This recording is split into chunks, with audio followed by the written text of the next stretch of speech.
The rise of coffee culture proves to be a cultural cornerstone of the 21st century. A simple beverage bridging the gap between generations, fueling our deadlines and aiding our productivity.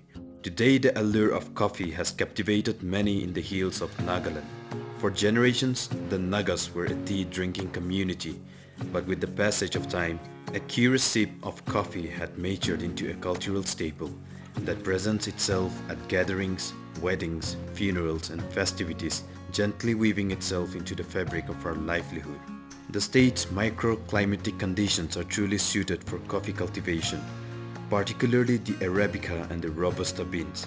Embracing this knowledge opened up doors for entrepreneurs to dive into the art of cultivating and sourcing coffee locally for commercialization. One such inspiring individual is Teja Katz, who takes us through the coffee production process at her community-focused Y.E.S Agro Farm located at Gakudo, Guripema Village, Kohima. Hi, I am Teja Katz, the proprietor of Y.E.S Coffee. We are now here at Y.E.S Agro Park, Gakudo, Guripema Village. Let me take you through our coffee journey today, from the cherry picking methods through the entire post-harvest process that shapes the quality of our coffee. The coffee grown in Nagaland's natural vegetation is organic, tended patiently by farmers for a period of 3 to 4 years, eventually yielding red, ripe cherries. The harvesting process is carried out in 2 phases, a smaller harvest in November and the main harvest taking place from February to March. Here the farmers carefully pick up the ripe cherries and prepare them for the sifting process, where they are scattered in water baths, washed with sufficient water which allows the bad yield to float up and quality beans to sink and be extracted. This is a washing station for coffee. This is a water tank, and out here we also have another tank. From this tank, the water will flow out from the other tank. This other tank is for fresh cherry coffee beans. We wash it here, and the floated ones, the cherry that are floated, will go outlet to another pipe, and that is used for molds or fertilizer. The submerged, once it flows downwards for pulping, and that's called pulping washing method.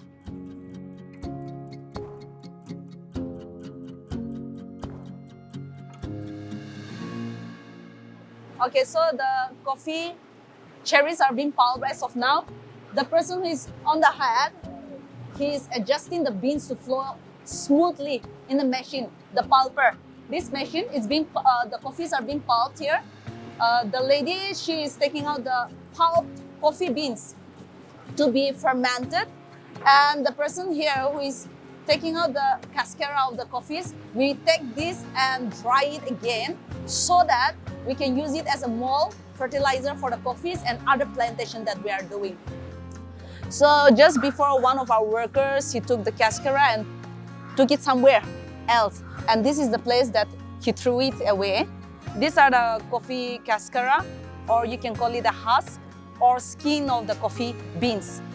We dry it, sun dry it, we grind it, and then we use it as fertilizer for the coffee as well as for other plantation that we are doing. After the sifting and pulping process is done, the pulped cherries are scattered in large drying beds and left out in the sun to dry. The workers will rack the beans every few minutes for better uniform drying. Okay, so the fresh cherry that we pulped just before, that will be fermented for 3 days. After that, we washed it again, re-washed it for maybe 2-3 times, and then we sun dry it for a minimum of 10 days for the washed process. And for the others, like the natural dried, those we sun dry it for at least 30 days. So we usually dry it for 10 days, a minimum of 10 days. But how do we exactly know whether it is a perfect dried process? We have a moisture meter to test whether it is dried for 10–11% of drying process. So usually what happens is we dry it, and after it is dried, we store it in a jute bag, and then from this place we take it by a mini truck or a pickup truck, and then we take it to our processing unit at Kohima. The story behind the coffee beans' arrival to the hills has a long history. Coffee plantation was first introduced in Nagaland in the 1980s by the Nagaland Plantation Crops Development Corporation in collaboration with the Coffee Board of India to promote coffee production. But due to issues arising in marketing linkage, it remained dormant until the year 2014 when the Department of Land Resources decided to revive the existing plantations and expanded areas for coffee cultivation. Today, the state currently has approximately 10,200 hectares of land under coffee plantation, certainly a big spike from the mere 145 hectares in the years leading up to 2014. Eventually, the state aims to expand its coffee cultivation to 50,000 hectares in the next 4 years, as outlined in the Nagaland 2030 Vision Board. So as we have seen back in the farm that we have dried the parchment, so we take it back from the field to our processing unit here, and this is a hulling machine. The parchment that we have seen in the farm, we will hull it here. The process of hulling separates the green beans from the parchment, which is a protective paper-like layer. This process is essential for quality beans as it removes layers that can affect taste, leaving clean beans for sorting and roasting. So this is the grater. So after our milling is done, the hulling is done, we remove the husk. We come here for grading our coffee beans. This is the hooper, the machine, and then there is 5 outlets for it. We have AA, grade, A grade, PB, B, and C. So usually what we do is AA is the highest grade and C is the lowest. So we don't use the C, but we promote the AA and A. After the coffee parchment are being hulled, we get this, and this is called green beans. So these are the beans that will be graded. Coffee grading is an essential step as it ensures that only the premium grade, uniform and ripe coffee beans are processed to guarantee a consistent roasting. It categorizes beans by size, density and identifies defective beans to ensure that buyers are only getting access to premium quality beans. It is a meticulous process, but quality has no shortcut. Hence, you need patience to produce delicious coffee. These are the machineries used for packaging. We have a vacuum sealer, we have a bucket conveyor, filling machine and sealing machine. And the next one we have is a grinding machine that will grind the coffee beans, roasted coffee beans. Usually we use this vacuum sealer. This is for the green beans to be exported or to be dispatched nationwide. And the bucket conveyor, filling machine and sealing machine, that is for sealing the coffee packages. This machine, vacuum sealer, bucket conveyor and the sealing machine, these are all procured under implementing scheme ICDP, Coffee Board of India. So this scheme was offered to us by the Coffee Board of India, helping the young entrepreneurs as well as a new startup.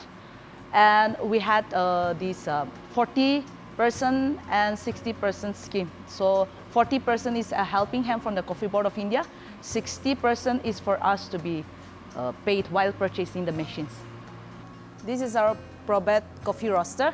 We are one of the beneficiaries to receive these coffee roasters from the Department of Land Resources, Nagaland, funded by NEC in the year 2024. And so this operation, how do we operate this? We used 4 cylinders, gas cylinders, to operate this. We also use 3-phase electricity. So we use a generator for this. As the machine is being warmed up, we have a degree system. After it reaches 200 degrees Celsius, we put the green coffee beans that we have been graded, AA size or A size, 5 kg hoopers. So in a batch, we roast 5 kgs of green beans. And the final outcome of roasting, we get around 3.5 kgs of roasted beans.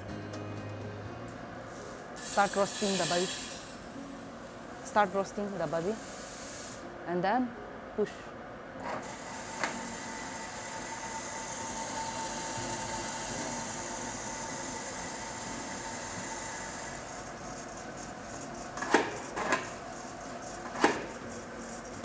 twist and turn.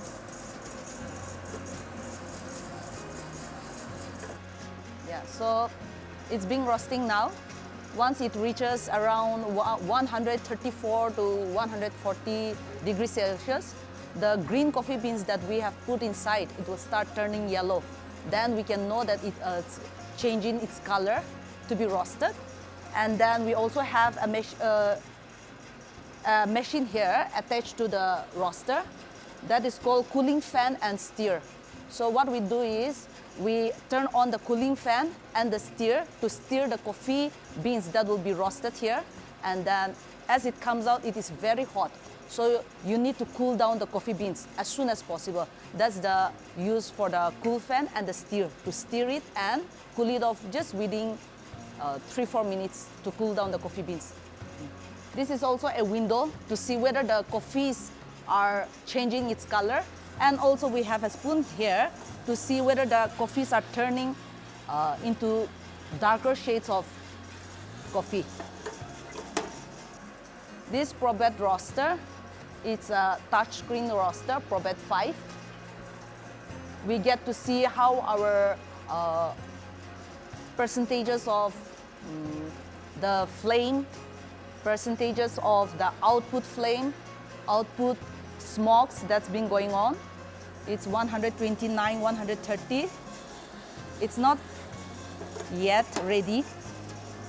We also have a rotating time, production temperature, that is the coffee beans, and exhaust temperature is also needed for this. This machine, when we see if it reaches around 236, it automatically shuts down if the product temperature is 236 or above. So here, as we can see, slowly the green beans are turning yellow, golden. So what we do is, as it turns yellow and golden, we press the color change. So color change is taking around 5 to 6 minutes for the color change. So the total roasting will take around 12 to 13 minutes to get roasted, a batch. There are different types of roast in coffee. In simple terms, we call it light roast, light medium, medium roast, medium to dark, and dark roast. So today we will be doing the medium light roast. When you hear a sound cracking up like popcorns, usually around 194 to 95 degrees, that's called light roast. When you start hearing the cracking sound may be for 40 to 60 seconds, or it takes maybe around 2 minutes too. And when the cracking sound is over, we get to know that it is light roast. And then after that, the period there will be around 5 minutes. Then it becomes medium roast. And then the second cracking will come up. It comes up to medium to dark roast and dark roast. So it's almost time for first crack.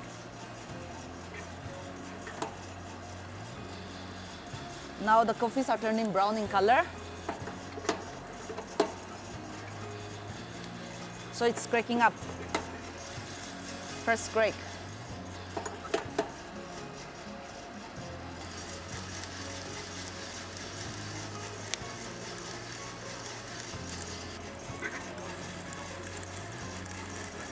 Yeah. So that's the first crack.